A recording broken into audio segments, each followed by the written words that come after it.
Online platform ಅಲ್ಲಿ ₹1ಗೆ 1 litre ಹಾಲು. ಫ್ಲಿಪ್ಕಾರ್ಟ್ ವಿರುದ್ಧ ದೂರು ನೀಡಲು ಡಿಕೆ ಸುರೇಶ್ ನಿರ್ಧಾರ. ರೈತರು ಹೋರಾಟಕ್ಕೆ ಇಳಿಯಬೇಕೆಂದು ಕರೆ ಕೊಟ್ಟ ಮಾಜಿ ಸಂಸದ. ಫ್ಲಿಪ್ಕಾರ್ಟ್ ಸಂಸ್ಥೆ ಆನ್ಲೈನ್ ಪ್ಲಾಟ್ಫಾರ್ಮ್ನಲ್ಲಿ ₹1ಗೆ 1 ಲೀಟರ್ ಹಾಲು ಮಾರಾಟ ಮಾಡಲು ಮುಂದಾಗಿದೆ ಎಂದು ಮಾಜಿ ಸಂಸದ ಹಾಗೂ ಬಮೂಲ್ ಅಧ್ಯಕ್ಷ ಡಿಕೆ ಸುರೇಶ್ ಗುಡುಗಿದ್ದಾರೆ. ಈ ಬಗ್ಗೆ ಸಂಸ್ಥೆ ಜಾಹೀರಾತು ನೀಡುತ್ತಿದ್ದು, ಇದರಿಂದ ರೈತರಿಗೆ ತೊಂದರೆಯಾಗಲಿದೆ. ಫ್ಲಿಪ್ಕಾರ್ಟ್ ವಿರುದ್ಧ ರೈತರು ಹೋರಾಟಕ್ಕೆ ಇಳಿಯಬೇಕು ಎಂದು ಡಿಕೆ ಸುರೇಶ್ ಕರೆ ಕೊಟ್ಟಿದ್ದಾರೆ.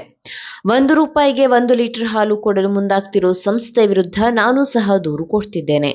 ಇದು ರೈತರ ಸಂಕುಲಕ್ಕೆ ಬೆಂಕಿ ಇಡುವ ಕೆಲಸ. ಇವರು ಅನ್ನದಾತನ ಬದುಕಿಗೆ ಕೊಳ್ಳಿ ಇಡಲು ಮುಂದಾಗ್ತಿದ್ದಾರೆ. ಈ ಬಗ್ಗೆ ಈಗಾಗಲೇ ಜಾಹೀರಾತು ಬರುತ್ತಿದೆ. ಅವರ ಶೇರ್ ವ್ಯಾಲ್ಯೂ ಹೆಚ್ಚು ಮಾಡಿಕೊಳ್ಳಲು ಈ ಕೆಲಸಕ್ಕೆ ಕೈ ಹಾಕಿದ್ದಾರೆ. ರಾಷ್ಟ್ರದಲ್ಲಿ ಕೋಟ್ಯಾಂತರ ಜನರು ಪಶುಸಂಗೋಪನೆ ಮಾಡ್ತಿದ್ದಾರೆ. ಹಾಲನ್ನ ಡೈರಿಗೆ ಹಾಕಿ ಜೀವನ ನಡೆಸುತ್ತಿದ್ದಾರೆ.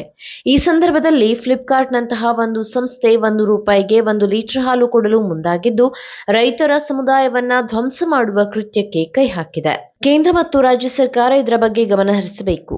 ಇದಕ್ಕೆ ಕಡಿವಾಣ ಹಾಕಿಲ್ಲ ಅಂದ್ರೆ ಫ್ಲಿಪ್ಕಾರ್ಟ್ ಸಂಸ್ಥೆ ವಿರುದ್ಧ ದಂಗೆ ಏಳುವ ಪರಿಸ್ಥಿತಿ ಬರುತ್ತದೆ. ನಾನು ಪ್ರಧಾನಿ ನರೇಂದ್ರ ಮೋದಿ ಅವರಿಗೆ ಈ ಬಗ್ಗೆ ಮೇಲ್ ಕಳಿಸುತ್ತಿದ್ದೇನೆ. ಪ್ರಚಾರಕ್ಕಾಗಿ 2,000 ಕೋಟಿ ವೆಚ್ಚ ಮಾಡುತ್ತಿದ್ದಾರೆ. ಆನ್ಲೈನ್ ಪ್ಲಾಟ್ಫಾರ್ಮ್ ಅಲ್ಲಿ ₹1ಗೆ ಹಾಲು ಕೊಡುವ ಮೂಲಕ ಮಾರ್ಕೆಟ್ ಶೇರ್ ಪಡೆಯಬೇಕು ಅನ್ನೋ ಉದ್ದೇಶಕ್ಕೆ ಹೀಗೆಲ್ಲ ಮಾಡ್ತಿದ್ದಾರೆ. ಇದಕ್ಕೆಲ್ಲ ಅಧಿಕಾರಿಗಳು ಸರ್ಕಾರ ಕಾನೂನಿನಲ್ಲಿ ಕಡಿವಾಣ ಹಾಕಬೇಕಿದೆ.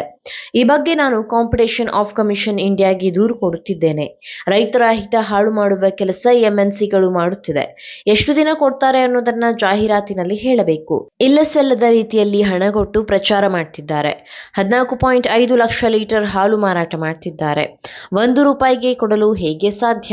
ಯಾರ ಬಳಿ ಖರೀದಿ ಮಾಡುತ್ತಿದ್ದಾರೆ? ಎಲ್ಲಿಂದ ಬರುತ್ತಿದೆ ಅನ್ನುವ ಸಂಪೂರ್ಣ ಮಾಹಿತಿ ಹೇಳಬೇಕೆಂದು ಡಿಕೆ ಸುರೇಶ್ ಆಗ್ರಹಿಸಿದರು.